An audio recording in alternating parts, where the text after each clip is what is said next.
Hello guys, आज हम start करने वाले हैं आधुनिक भारत का इतिहास। और ये एक नई सीरीज है जहां पर हम 1857 से लेकर 1947 के बीच मॉडर्न इंडियन हिस्ट्री को कवर करने जा रहे हैं। तो आप बने रहिएगा। इस सीरीज में हम मॉडर्न इंडियन हिस्ट्री 1857 टू 1947 पूरा कवर करेंगे, जिसे कि हम इंडियन नेशनल मूवमेंट या भारतीय स्वतंत्रता संग्राम भी बोलते हैं।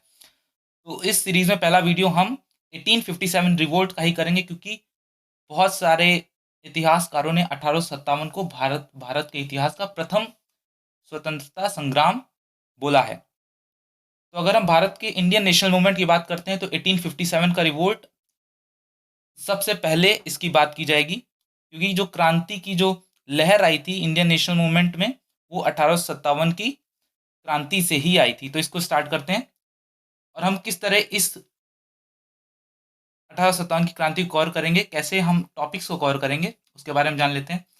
सबसे पहले हम देखेंगे कि 1857 की क्रांति के कारण क्या थे। किस वजह से 1857 की क्रांति हुई थी, क्या वो नीतियां थी जिन्होंने 1857 की क्रांति को प्रेरित किया था। फिर हम देखेंगे कि विद्रोह का आरंभ कहाँ से होता है और विस्तार इसका कैसे होता है।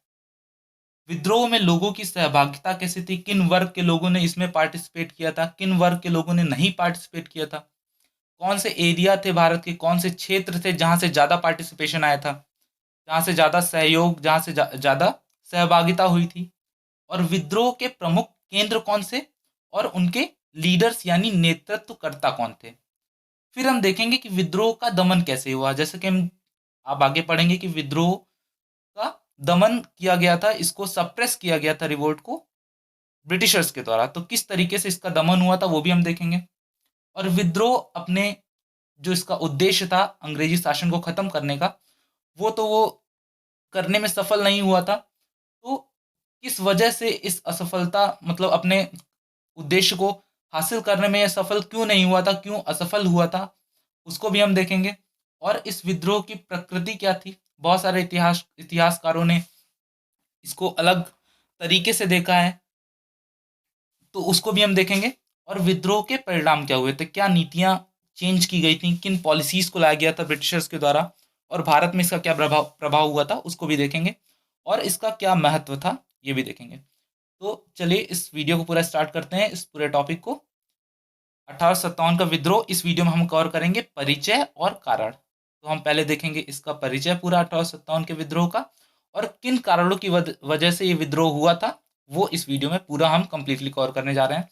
और आप जैसा कि जानते होंगे कि हम हर वीडियो के साथ उसकी प्रैक्टिस सेट भी देते हैं, क्योंकि हमारे स्टूडेंट क्लासेस प्रयागराज का ये मोटो है कि हम हर आपको कंप्लीट प्रिपरेशन कराएंगे, वीडियोस भी देंगे और प्रैक्टिस भी देंगे। तो प्रैक्टिस बहुत इंपॉर्टेंट है। आप डिस्क्रिप्शन बॉक्स में लिंक है, वहाँ पर जाइए, उसको क्लिक करिए, आप वेबसाइट में जाएंगे और वहाँ पर जाकर आप प्रैक्टिस ज़रूर करिएगा, बिकॉज बिना प्रैक्टिस के कोई भी कॉम्पिटिशन निकालना बहुत ही मुश्किल हो जाता है। So let's start the video. 1857 की विद्रोह, एक परिचय इसको देख लेते हैं कि हम 1857 का विद्रोह का ओवरव्यू क्या है, इसका इंट्रोडक्शन क्या है। इसे कई नाम से जाना जाता है, जैसे कि एक नाम है भारतीय स्वतंत्रता संग्राम, इसे सिपाही विद्रोह भी बोला जाता है, इसे भारतीय विद्रोह भी बोला जाता है। और इसकी एक और इम्पोर्टेंट पॉइंट क्या है कि ये ब्रिटिश शासन के खिलाफ एक सशस्त्र विद्रोह था, यानी कि ये एक वायलेंट रिवोल्ट था। यहाँ पर शस्त्रों के साथ लड़ाई की गई थी, ये एक अहिंसक रिवोल्ट नहीं था, ये सशस्त्र रिवोल्ट था। और इस तरह के क्वेश्चंस भी पूछे जा सकते हैं, इसलिए ये सारे पॉइंट्स आपको ध्यान में रखने हैं कि ये किस तरीके का विद्रोह था।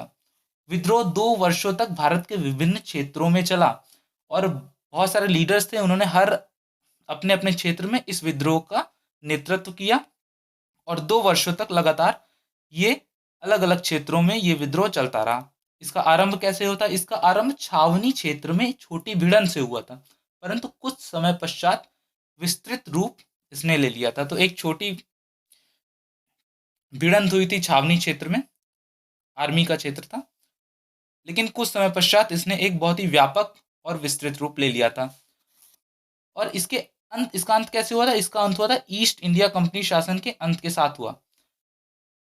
ईस्ट इंडिया कंपनी का शासन अब तक चल रहा था भारत में 1857 तक, लेकिन 1857 के रिवोल्ट के बाद ईस्ट इंडिया कंपनी का शासन खत्म होता है और ब्रिटिश क्राउन अब प्रत्यक्ष शासन करेगा भारत का। तो ये पूरा इंट्रोडक्शन था। अब हम बात करते हैं कुछ इंपॉर्टेंट फैक्ट्स की, क्योंकि ये फैक्ट्स डायरेक्टली एग्जाम में पूछ लिए जाते हैं, तो आपको ये सारे पता होने ज़रूरी हैं। तो वी तो कारण जानने से पहले हम कुछ एग्जामिनेशन पॉइंट ऑफ व्यू से बहुत ही ज़्यादा रिलेवेंट फैक्ट्स को जान लेते हैं कि 1857 की क्रांति के दौरान ब्रिटेन के प्रधानमंत्री कौन थे? लॉर्ड पाल्मर्स्टन। ब्रिटेन की क्वीन रानी कौन थी? Queen Victoria. भारत के गवर्नर जनरल कौन थे? Lord Canning. और मुगल शासक कौन थे? बहादुर शाह टू यानी बहादुर शाह जफर। 1857 की क्रांति के अब कारण जानते हैं कि इसके कारण क्या थे। इसके एक कारण कोई नहीं था। 1857 की क्रांति एक ब्रिटिशर्स की 100 साल से अधिक की नीतियों का एक परिणाम था। एक जो लगातार उन नीतियों की वजह से जो भारत में लगातार लोगों के मन में अंग्रेजी शासन के विरुद्ध जो गुस्सा पनप रहा था, उसकी एक प्रतिक्रिया थी। उसको उस गुस्से को निकालने का एक मंच मिला था लोगों को। तो 1857 की क्रांति के जो कारण हैं उसे हम सिर्फ और सिर्फ किसी तात्कालिक कारण के तौर पर नहीं देखेंगे। इसे हम जो अंग्रेजी नीतियां थी उनको पूरा ओवरव्यू देखेंगे और तब हम जान पाएंगे कि 1857 की क्रांति के कारण कौन से थे। तो हम इसे अपनी आसानी के लिए कुछ इंपॉर्टेंट सब टॉपिक्स में डिस्कस करेंगे, जैसे कि आर्थिक कारण क्या थे, राजनीतिक कारण क्या थे, प्रशासनिक कारण क्या थे, सामाजिक एवं धार्मिक कारण क्या थे, सैनिक कारण भी थे इसके, और कुछ बाहरी घटनाएं भी थी जिन्होंने इस 1857 की क्रांति को प्रत्यक्ष या अप्रत्यक्ष रूप से प्रेरित किया था। अब आर्थिक कारण को देखते हैं। इकोनॉमिक रीजंस क्या थे? ईस्ट इंडिया कंपनी एक कॉमर्शियल कंपनी के तौर पे आई थी और उसने यहाँ पर आके फिर शासन करना शुरू कर दिया था। तो ईस्ट इंडिया कंपनी ने भारत के उद्योग धंधों को नष्ट कर दिया था, ये आप जानते होंगे। कैसे नष्ट किया था ये हम देखते हैं। 1813 की एक तरफा मुफ्त व्यापार नीति, 1813 में एक मुफ्त व्यापार नीति बनाई गई ब्रिटिशर्स के द्वारा, लेकिन वो कैसी नीति थी? एक तरफा थी, वन साइडेड नीति थी। और उसका उद्देश्य था कि ब्रिटिश व्यापारी पूरी तरीके से मशीन निर्मित जो वस्तुएं थी जो कि ब्रिटेन में बनाई जा रही थी उनको आयात कर सकें। और जो वहां पर निर्मित वस्तुएं थी, मशीन द्वारा निर्मित वस्तुएं, उनके लिए भारत में एक मार्केट तैयार किया जा रहा था। भारत के लोगों को यदि वो बेचना है तो वो सस्ती होनी चाहिए। और वो सस्ती कैसे होंगी? जब उनकी आयात में कोई कर नहीं लगेगा, उनको छूट मिलेगी। तो जब मशीन निर्मित वस्तुएं इस तरीके से आयात की गई तो क्या हुआ? उसका परिणाम ये आया कि जो परंपरागत तरीके से बनी हुई थी भारतीय वस्तुएं, वो उन मशीन निर्मित वस्तुओं के सामने टिक नहीं सकी। किस वजह से टिक नहीं सकी? सबसे इंपॉर्टेंट फैक्टर था कॉस्ट।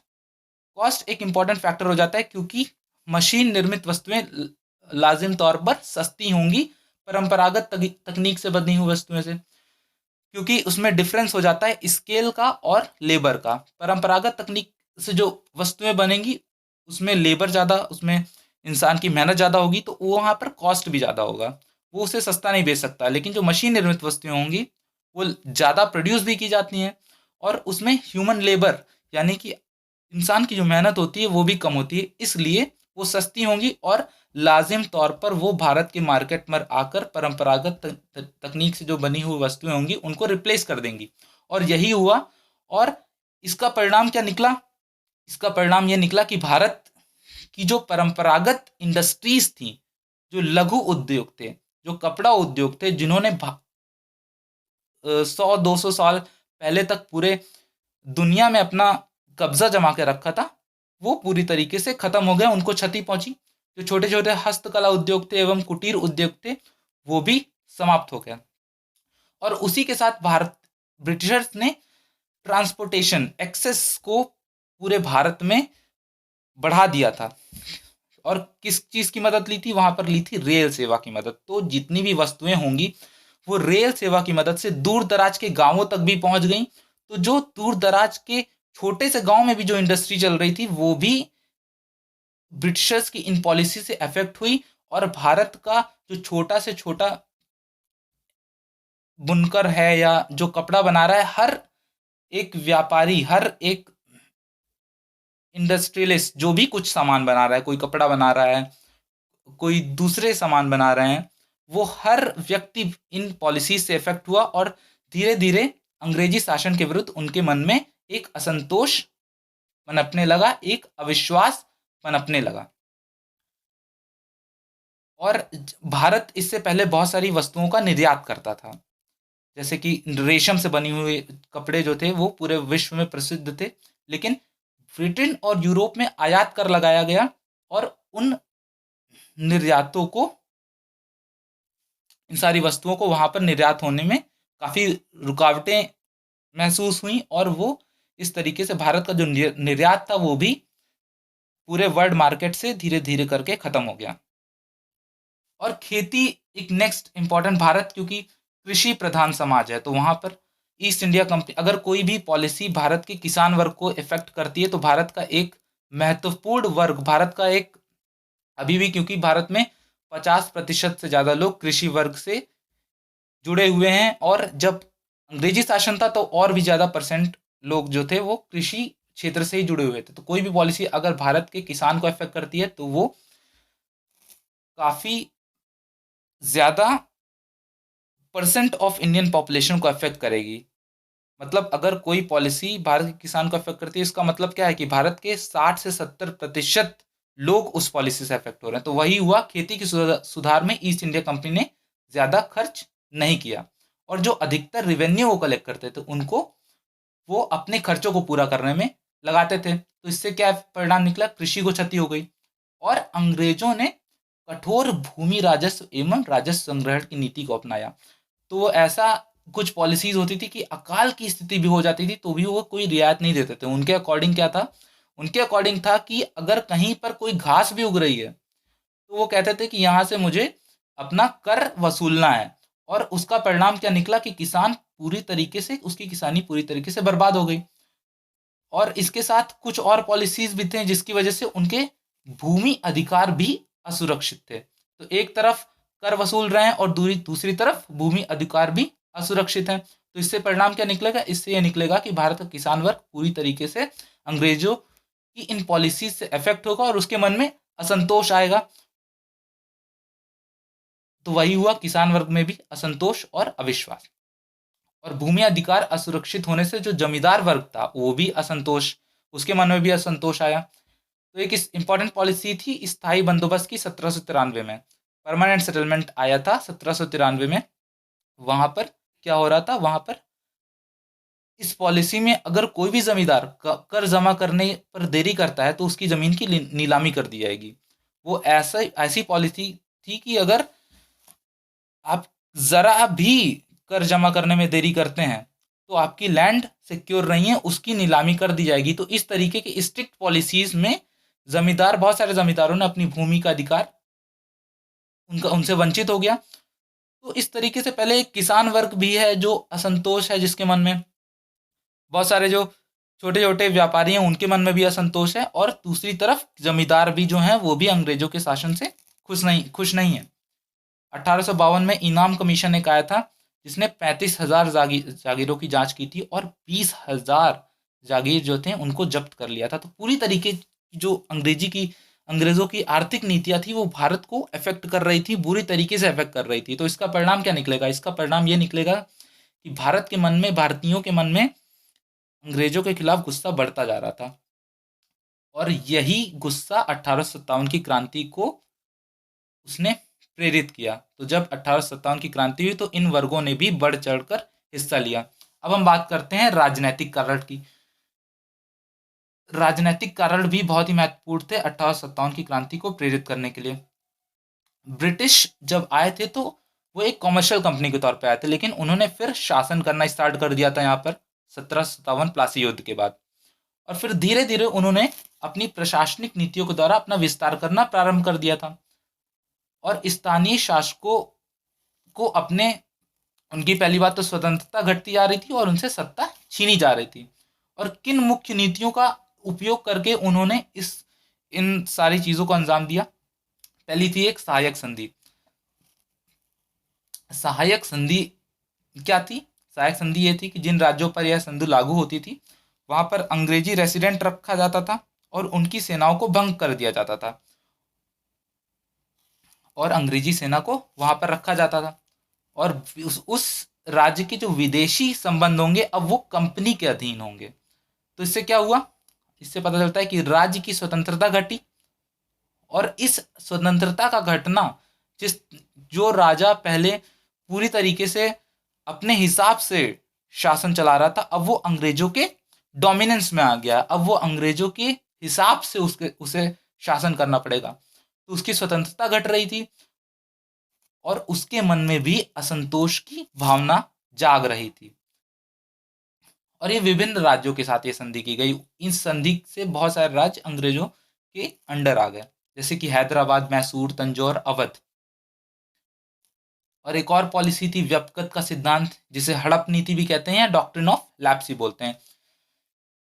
इस पॉलिसी के तहत क्या था? इस पॉलिसी के तहत गोद लिया गया पुत्र शासन का उत्तराधिकारी नहीं होगा।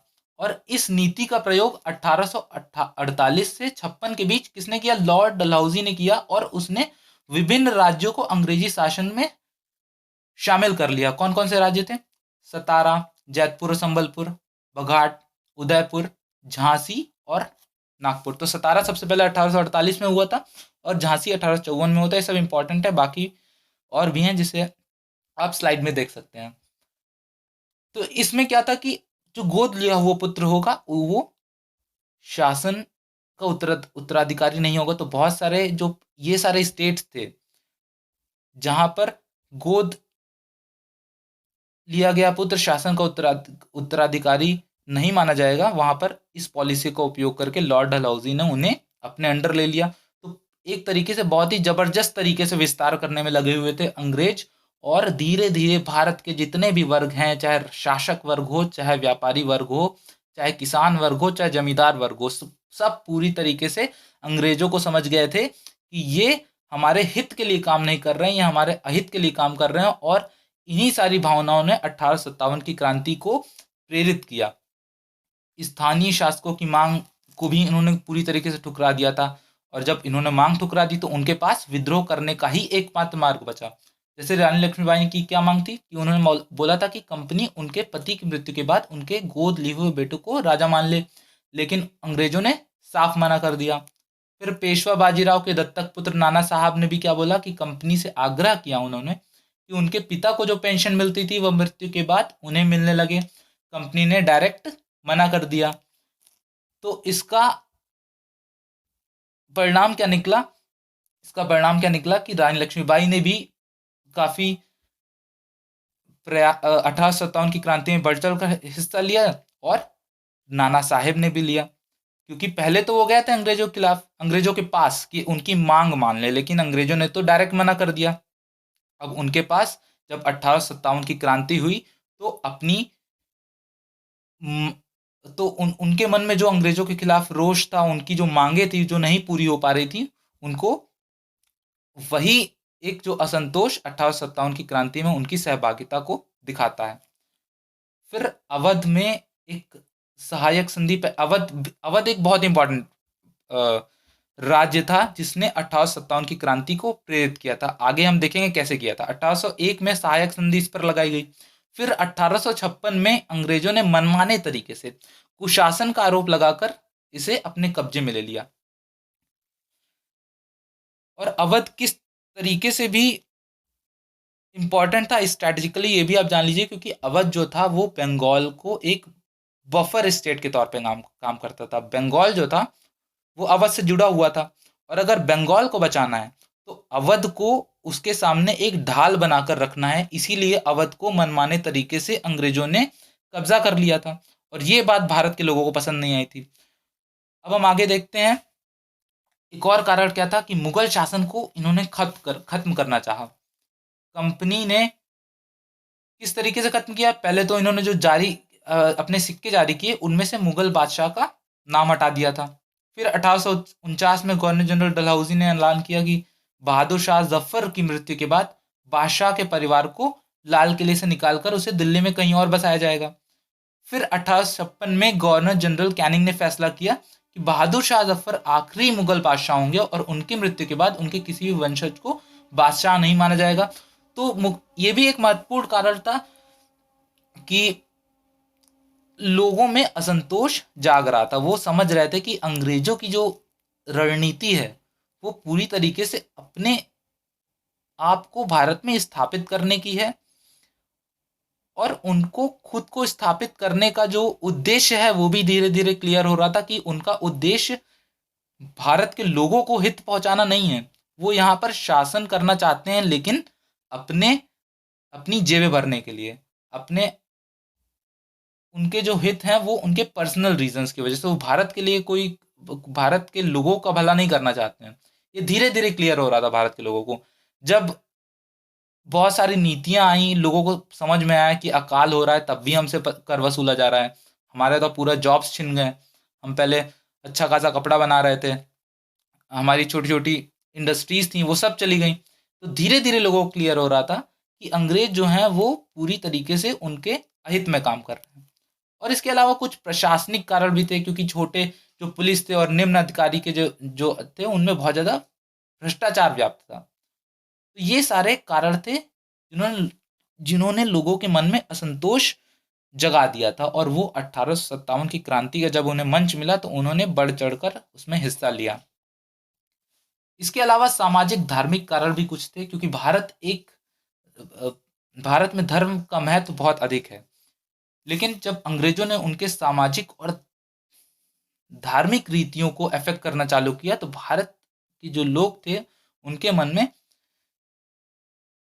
अंग्रेजों के खिलाफ एक रोष की भावना जागृत होना चालू हो गई, कि उनको समझ में आने लगा कि हमारा व्यापार तो खराब कर ही रहे हैं, ऊपर से इसके अलावा हमारा समाज भी खराब कर रहे हैं, हमारा धर्म भी खराब कर रहे हैं। जैसे कि समाज में उन्होंने क्या किया, बहुत ज़्यादा काला गोरा रंग भेद वो करते थे, रेशियल डिस्क्रिमिनेशन करते थे। और सामाजिक सुधार की जो उन्होंने नीति अपनाई, जैसे कि सती प्रथा का अंत किया उन्होंने, विधवा पुनर्विवाह की पॉलिसी वो लेके आए, उन्होंने बाल विवाह पर रोक लगा दिया। तो रूढ़िवादी वर्ग था, जो कंजर्वेटिव वर्ग था, उन्होंने भारतीय समाज और परंपरा पर इसे अंग्रेजों का हस्तक्षेप के तौर पर देखा, कि वो हमारे समाज को खत्म कर, हमारे समाज की जो कल्चर रहा है उसे ही पूरी तरीके से ये तो खराब करना चाह रहे हैं। और धार्मिक धर्म में भी काफ़ी ज़्यादा अंग्रेजों ने अपनी पॉलिसीज ऐसे लेके आए जो कि भारत की धार्मिक भावनाओं को भी हर्ट कर रही थी। जैसे कि ईसाई धर्म का उन्होंने प्रचार किया बहुत तगड़े तौर पे। 1813 में उन्होंने ईसाई मिशनरीज को, धर्म प्रचारक को भारत में धर्म प्रचार की अनुमति दे दी, और एक 1856 में रिलीजियस डिसेबिलिटीज एक्ट लेकर आए, जिसे धार्मिक निर्योग्यता अधिनियम भी बोलते हैं। उसके अकॉर्डिंग ईसाई धर्म अपनाना अब आसान हो गया। जैसे इसमें क्या था कि ईसाई धर्म अपनाने पर भी पुरखों की संपत्ति पर अधिकार पहले जैसा ही रहेगा। और इसके अलावा प्रमोशंस में भी ईसाई धर्म, जो जैसे कि इंपॉर्टेंट पद जो है, अगर आपने ईसाई धर्म अपना लिया है तो उसमें आपको फायदा मिलेगा। तो ईसाई धर्म का इतना जबरदस्त तरीके से प्रचार हो रहा था, तो भारत को लगा कि हमारा धर्म जो है वो पूरी तरीके से यहाँ पर कन्वर्जन कर देंगे ये लोग। और ईसाई धर्म का अधिक प्रचार होने से भारतीयों को ये संदेह होने लगा कि अंग्रेज उनके धर्म को क्षति पहुंचाना चाहते हैं। इसके अलावा कुछ बाहरी घटनाओं का भी प्रभाव रहा, जैसे कि प्रथम आंग्ल अफगान युद्ध 1838 से 42 तक, पंजाब युद्ध 1845 से 49 तक, क्रीमिया युद्ध 1854 से 56 तक, जहां पर अंग्रेजों को भारी हानि का सामना करना पड़ा। और इससे भारत के लोगों को पता चला कि अंग्रेज जो हैं वो अपराजेय नहीं है, अंग्रेजों की अपराजेयता की धारणा टूटी, और उनके मन में भी, भारतीय क्रांतिकारियों के मन में भी अंग्रेजों के खिलाफ विद्रोह करने का विश्वास आने लगा। इसके अलावा कुछ एक महत्वपूर्ण कारण जो है, जहां से ही 1857 की क्रांति स्टार्ट हुई, जो जो थी सैनिक कारण। सैनिक कारण जो थे वो सिर्फ कोई एक कारण नहीं था, बहुत सारे कारण थे। ब्रिटिश फौज में भारतीय सैनिकों के साथ बहुत भेदभाव होता था, जैसे कि वेतन में, सुविधाओं में, इवन पद में भी। यूरोपीय जो सैनिक थे, जो ब्रिटिश सैनिक थे, उनको ऊंचे पद में रखा जाता था हमेशा, और जो भारतीय सैनिक थे उन्हें हमेशा निम्न पदों पर ही रखा जाता था। एक सामान्य सेवा भर्ती अधिनियम ये लेकर आया था 1856 में, जिसे जनरल सर्विसेज इनलिस्टमेंट एक्ट 1856 बोलते हैं। इसमें क्या था कि भारतीय सैनिकों को भारत के बाहर सेवा देना अनिवार्य कर दिया गया। और उस समय एक और चीज़ थी कि समुद्र पार करने पर धर्म और जाति भ्रष्ट हो जाती थी। तो ये भारत के जो सैनिक थे उनके लिए बहुत बड़ी दुविधा हो गई कि अगर सेना में काम करेंगे तो धर्म भ्रष्ट हो जाएगा, समाज में उनकी एक्सेप्टेंस नहीं होगी उनको सोसाइटी में। और 1824 में भारतीय सैनिकों ने समुद्र के रास्ते से बर्मा जाने से इनकार कर दिया था। तो 1824 में जब इन्होंने मना किया था, इसीलिए 1856 में ये एक्ट लेके आए थे। 1856 में एक्ट लेके आए थे कि ये बाहर ओवरसीज समुद्र पार सर्विस देना मतलब कंपलसरी है अब सैनिकों के लिए। तो ये सैनिकों के मन में अंग्रेजों के खिलाफ एक, उनको पता चल रहा था कि ये हमारे हित के लिए ये काम नहीं कर रहा है।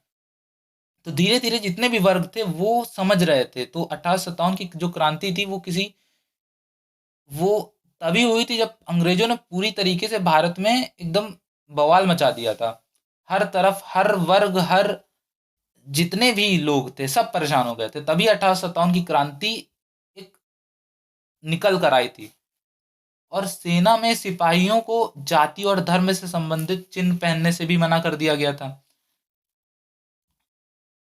ब्रिटिश फौज में भर्ती होने वाले सैनिक मुख्यतः कहाँ से थे? अभी मैंने बताया था कि अवध जो था वो बहुत इंपॉर्टेंट रोल प्ले करेगा 1857 की क्रांति में। तो जो ब्रिटिश फौज में जितने भी सैनिक थे वो मेनली अवध और गंगा के मैदानी क्षेत्रों में थे। मेनली जो ब्रिटिश की जो बंगाल वाली आर्मी थी उसमें मोस्टली अवध के ही सैनिक उन्होंने ज़्यादातर लिए थे।